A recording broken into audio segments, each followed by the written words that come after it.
Hi everybody, it's Debbie, and I would like to share my July ATC cards from the swap over on Your Paper Pantry. So let's get started. The first one is from Teresa Thompson, and she has done a cute little border punch along the edge and went over that with this cute little patriotic ribbon. Oh, by the way, the theme was patriotic. And she's done a cute little flag print here. Very nicely done. And the next one is from Marlene, and she's done something that I haven't seen done with crepe paper. Kind of cut it down to a shorter size and folded it and made it part of her little banner there. Cute little distressed flower and a really charming 4th of July old vintagey type print. Really nicely done. My next one is from Dawn Buffum. Really cute. It's aged, and she's done some type of crinkling with this strip that goes along the back behind these crumpled flowers, and it looks really good. And I love the little bling she used inside the flowers, the little stars. Very nicely done. Okay, the next one is from Natasha Hensel, and I love her work. I love the print that she used. She's also added a little stickles to the gal's tie, and she's got little confetti pieces that shake around inside the bag. Very nice. I love the back too.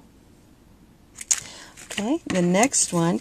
Now this is one of the gals I call Big Gun on YouTube because she's one of my faves, and she's done a video on this. So if you check out Samantha Gray over at Pinkaboo 6691. She tells you exactly how she did this. She's got some red, white, and blue striped crepe paper going on here. She splatted these 3 color blops there and then went over and made like a stickle fireworks thing. Just really pretty. I wish you could see it in person. The next one is from Katie. And Katie has hand painted the base of her flag, and looks like she's maybe stamped her stars on and stamped on the word gratitude and embossed it in gold. And then she has a cute little wooden star here she's painted as well. And for my camera view it doesn't show, so it's probably not going to show up for you either, but she's added some sparkles in the white parts of these, and just really pretty. The next one is from Deb Shelton, and she's done a technique I'm not familiar with, and I'd really like to know how to do it because I think it's really pretty.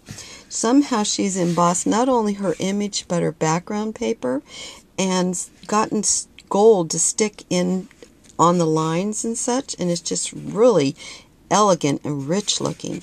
She's also added some really pretty gold trim along the side, and I love what she did with the back. She's put a little pocket there with her information, and I like that pattern paper too. It looks very old-timey and pretty.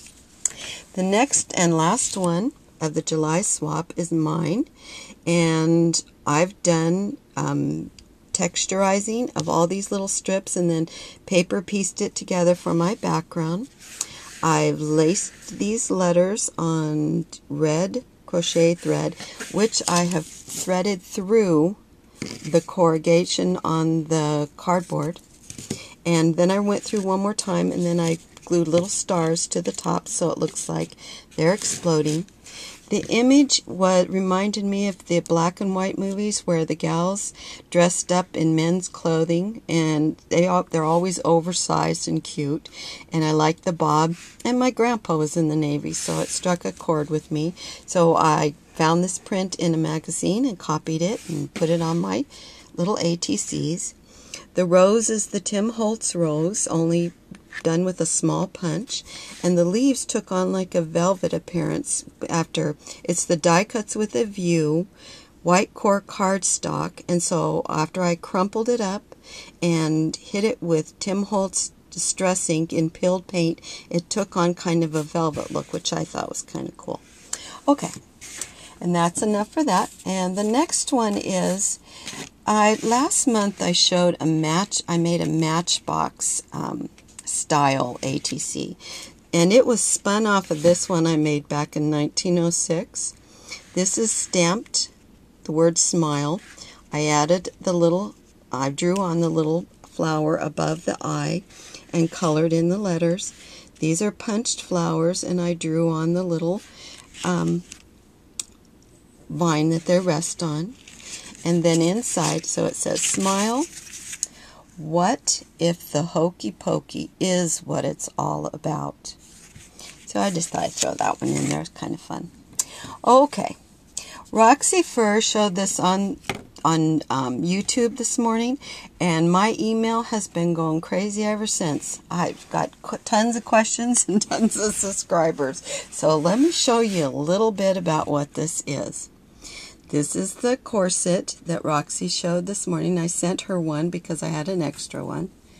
And it is constructed from, I got my inspiration from this ad from a magazine from the mid-1980s. Oh boy, do I date myself. I had a craft store back then, and no-sew projects were all the rage. My partner and I, we taught a ton of them. So after I found this ad, and I had just ran across some of the fabric that I'd made my daughter-in-law's wedding dress from, this really pretty satin brocade. I don't know if you can tell, but so I had scraps of that. So I cut a cereal box in the shape of a corset, as close to that as I could get. And then I cut several of them. I cut 12 of them, and then I decided that they would be best cut right down the middle. And so I added the cording for the boning, like that. That was glued on. Okay. And then I brushed it. Well, first I painted it because I didn't want any of that red to show through. I painted it all white, and then the cording, and then I covered it in the satin, and then everything else. This is the lace that I used for the bottom, and it was hand gathered and glued in place. And this is the lace that I used to cover the center, and it's folded around the halves. And this is the lace I used for the top. Giving away all my trade secrets here. This is all hand gathered, and then I covered that with a 1/4 inch lace, and then down here I gathered a sheer ribbon everywhere, every few inches or every few centimeters or something, and then in each little gathered spot I glued one of my miniature roses. How are my miniature roses made? It takes this punch, this toothpick, and this punch. Okay. And you punch this out, and then you start doing your curling from the outside. Also, you need another toothpick so that you can put little touches of glue ever so often so it catches. Then you punch out one of these guys, and you cup it in your hand to make it kind of rounded, and then you glue this assembly onto that assembly, and that is how easy it is. And it's a little crazy when you first do it, and it takes a little getting used to, but once you get used to it, you can go pretty doggone fast. Then I had to cut the leaves by hand because they were there. I didn't have a punch for that. And then I glued pearls down the center, and that's what my gals next month are getting. Okay, and I hope that answers everybody's questions about it. And signing off till next month when I share next month's ATCs from Your Paper Pantry. Thanks everybody. Bye.